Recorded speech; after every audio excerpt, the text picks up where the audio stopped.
we scheduled this game kind of before coming after Christmas and going into summer league play to kind of get that home game.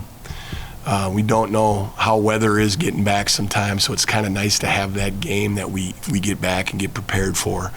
I was just really impressed with Dakota State watching them on film, talking to different coaches that had played them. I just think they really try to defend you. I think they really do a good job of staying in front, of great gap help. They do a lot of nice things, and obviously they were missing their leading scorer, leading rebounder, maybe leading assist guy, and I think he's obviously a huge part of what they do. But I thought our guys, when they found out he wasn't playing, did a really good job of continuing to kind of come out and get off to a good start. Our activity points were high. I think we had 40 in the first half, which is really good for us. And it's 2 practices after a little bit of a layoff, and I thought there was a lot more good than bad. We didn't turn it over much. I thought we were aggressive. Our mind was still probably trying to catch up to our body coming off a break, so we fouled quite a bit. And so there's going to be some good things to take from this, but good win, good. It's a good game now. We're clean slate moving into the Summit League, and that's going to be our focus kind of moving forward out of here tonight. What did you think of Bothan first half there? Good for him. It's been like for him, he puts so much time in and gets so much shots up, but I think a lot of times he kind of dictates his play by how he shoots the ball.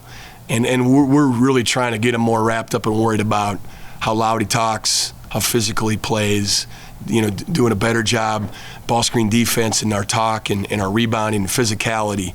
But you see what he can do offensively, kind of as that stretch 5. It's just the physicality aspect of it, to have him on the floor more. He's got to do some of the other things well too. But like the scoring part, like he in practice, he's a guy that you can't leave open. And it's kind of fun for everyone to finally really see that, because he's a great shooter. He's not a good shooter. He's a great shooter. But I think he was putting so much pressure on himself that every time he came in, we've been going against a lot of drop coverage from 5, so he's gotten great looks, and they just haven't fall. And it's, for him to get a few of those, great. But I just keep telling him, don't worry about that. Trust your work, trust the time you put in, and worry more about being loud, being physical, and your rebound and your defense. And I just think your offense takes care of itself. And I was happy to see him step up and make some of those plays offensively, but he's got to keep doing that on the defensive side of the floor too. Dakota State's record and maybe performances against USD and SDSU, did that help you grab the attention of your guys? Of course it did, right? And like, their defensive numbers are really impressive against their opponents. Their like opponents, their defensive numbers were impressive. Their offensive numbers against our like opponents, USD and SDSU, were really good. And so they're a plus 10 rebounding team throughout the year. Like, there's things they do really, really well. They're going to have an awesome year. And they didn't have Nathan, number 31, really obviously a guy that does so much for them. But I do think they got a lot of other guys too, and they showed that will compete, that can make shots, that will really fight, scratch and claw, and know how to play. And those guys they kind of have that winning mindset about them. And they're 11-1, and now they're starting their league play. They've had their 7-1 in league, but they're kind of kicking off their league after this. I think they go to Carroll and maybe Montana Tech. So they got some tough games coming up. The big one that jumps out here is 18 turnovers for Dakota State and just 6 for you guys. Well, what was the key to that big disparity? We wanted to come out and really pressure them and be physical with them and be who we are defensively. And one thing I think they've shown, and with their point guard and their guards they play, they do a pretty good job at taking care of the basketball. So I was really curious to see what that would look like. And I think when they got shot attempts, I think they made their first 3 or 4 shots, but I think we had already forced them into about 4 turnovers early. So we impacted them early with it, and then we.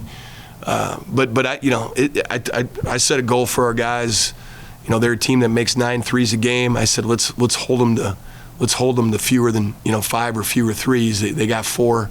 I said, let's be plus 10 in the turnover margin. You know, so if we have 10, then they better have 20.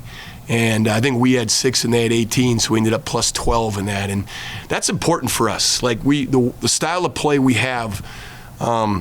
We forced 18 turnovers. We had 20 points off those turnovers, and we missed a couple opportunities. I thought in transition that we should have scored off turnovers. We maybe should have been closer to 26 points or so off those 18. That's a big stat for us because it's a little bit of our style of play. Like we're playing aggressive. We don't want to give up. We're getting better at not giving up just easy baskets because maybe we're too aggressive. We run through a passing lane and things like that. We're getting better at that. We fouled too much, but I think a lot of it was just a layoff. Guys coming back really trying to play hard, and their mind's there, but their body isn't quite moving the way they need it to yet. So, good game for us. Well-coached team we played, and they're going to be awfully good in the Frontier League. What was the key to that first half for you? I feel like after Reggie hit me in the corner for my first 3, that 3 felt really good. I just had a rhythm after that, and I just kind of played off that. I didn't force it, and I was able to get some buckets. It was fun. You were off the bench pretty early there. What did you know coming into this one that you would have a increased role here today? Yeah, I thought so because just Guga being completely out, I thought I would get a chance, and I was just ready whenever that would be. I didn't know I would be 6th man, which I think I was, but yeah, I just came ready. I mean, 5 of 5, 3 of 3. It had to feel good. Yeah, for sure, especially struggling earlier in the year. Yeah, it felt great. Yeah. You know, does that kind of just wear on you a little bit as you're trying to find your breakthrough?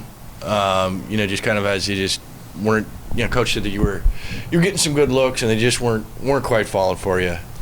It didn't wear on me as much, or it did because it wore on other people. So other people were in my ear being like, Matt, you're going to hit your next one. Just keep shooting, Matt. And it was every day. I was like, I know I'm going to, let me just get there. So more so from other people, but, yeah, I'm glad I could break through a little bit and do something for the team.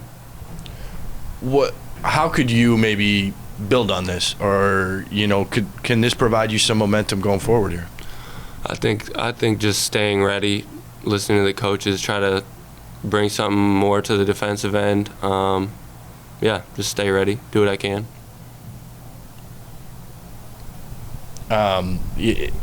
Team-wise, you guys pleased with how this one played out? Yeah. I think, like Coach said, we had a couple goals that we wanted to hit, like more than the turnover margin, plus 10. Did that. I still feel like we can play, just have more fun in doing the little things and enjoy that as a team and have fun together. Especially in the first half, there was a couple dull moments in the second half as well, but I think that's the biggest thing we could do better. It would just be more fun for us as well.